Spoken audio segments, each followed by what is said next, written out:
வணக்கம். நான் உங்கள் அன்பிலவள். இன்னைக்கு ஒரு முக்கியமான இடத்துக்கு தாங்க போறோம். போம்போது சும்மா போகக்கூடாது, கிஃப்ட் வாங்கிட்டு போலாம் அப்படின்னு சொல்லிட்டேங்க. பார்த்தோனே எனக்கு ரொம்ப பிடிச்சிருந்துச்சு இந்த புத்தர் படம். அப்படி எங்கடா போறீங்கன்னு பார்த்தா, நம்ம விஜய் பிரியாக்கா ஆரம்பிச்சிருக்க புதிய கஃபேக்கு தாங்க போறோம்.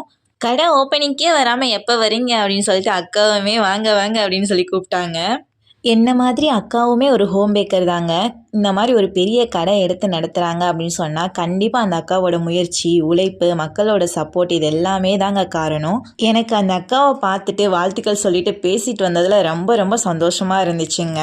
அக்காவுமே உனக்கு பிஸ்னஸ் எல்லாம் எப்படி போயிட்டுருக்கு அப்படின்னு கேட்டாங்க. போகுதுங்கக்கா, மக்களுக்கு இன்னும் நான் ரீச் ஆகலை அப்படின்னு சொல்லிட்டு இருந்தேன். கண்டிப்பாக என்னால் முடிஞ்ச சப்போர்ட்டும் பண்ணுறேன். தேனி பக்கம் ஏதாவது கேட்டால் கூட நான் சொல்கிறேன் அப்படின்னு சொன்னாங்க. ரொம்ப நன்றிங்கக்கா, மேலும் மேலும் நீங்கள் வளரணும்னு நான் ஆசைப்பட்றேன், வாழ்த்துக்கள்க்கா அப்படின்னு சொல்லிட்டு கிளம்பி வந்துட்டோங்க. தேனியில் கேக்குக்கு தேவையான பொருளெல்லாம் வாங்கிட்டு வீட்டுக்கு வர்றதுக்கு 10:30 ஆயிடுச்சுங்க. நம்ம தேனி சரௌண்டிங்கில் ஃப்ரெஷ் க்ரீம் கேக்கெல்லாம் டோர் டெலிவரியும் பண்ணிகிட்ருக்கோங்க. உங்களுக்கு வேணும்னு சொன்னால் வாட்ஸ்அப் பண்ணுங்கள். நம்ம செல்ல குழந்தைங்க பர்த்டே அன்னைக்கு தரமான கேக்குகளை தர்றதுக்கு ஹோம் பேக்கரை அடிச்சுக்கிறதுக்கு ஆளே இல்லைங்க. தேனி மக்களே, உங்களது சப்போர்ட்டை இந்த அன்பிலவல் கேக்ஸுக்கு தருவீங்கன்னு சொல்லிட்டு எனக்கு முழு நம்பிக்கை இருக்குங்க. மக்கள் சப்போர்ட்டும் உழைப்பும் இருந்துச்சுன்னா யார் வேணால் முன்னேறலாம் அப்படிங்கிறதுக்கு அக்கா ஒரு உதாரணமாக இருந்தாங்க. உங்களோட சப்போர்ட்டில் நானும் அடுத்தபடியாக முன்னேறணும்னு நம்புகிறேங்க. உங்களது ஆதரவு எப்பயுமே தருவீங்கன்னு சொல்லி எதிர்பார்த்து காத்துக்கொண்டிருக்கும் உங்கள் அன்பில் அவள். நாம தொடர்ந்து அன்பில் இணைவோம்.